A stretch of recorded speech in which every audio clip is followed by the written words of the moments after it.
పక్కింటి పద్మజ వాళ్ళ ఆయన 2000 పెట్టి చీర ఉన్నాడంట, మీరు ఉన్నారు ఎందుకు? అవునా? ఒక్క నిమిషం. ఇగో 4000 చీర తీసుకొచ్చిన. నా పిల్ల దేంట్లో కూడా తక్కువ కావద్దు. మన పక్కింటి పద్మజ వాళ్ళ ఆయన 4000 పెట్టి బ్యాగ్ తీసుకొచ్చాడంట వాళ్ళ ఆవిడ కోసం.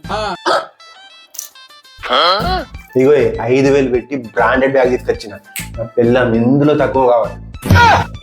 పక్కింటి పద్మజ వాళ్ళ ఆయన 1,00,000 రూపాయలు పెట్టి గొలుసు తీసుకొచ్చాడంటండి. ఒక్క నిమిషం. ఇగో 2 లక్షలు పెట్టి డైమండ్ నెక్లెస్ తీసుకొచ్చిన. నా పిల్లం దేంట్లో అస్సలు తగ్గేది లేదు. ఏమండి, మన పక్కింటి పద్మజ గారి హస్బెండ్ ఎవరో అమ్మాయితో లేచిపోయారంటండి. ఎక్కడికి?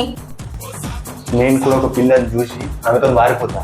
ఎందుకంటే నా పిల్లం ఎందులో తక్కువ కాకూడదు.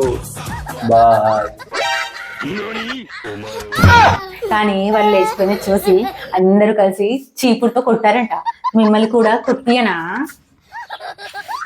వద్దులే, నేనే ఉంటా. కానీ ఒకటి మంచి పని అయింది, ఆడి పీడ పోయింది.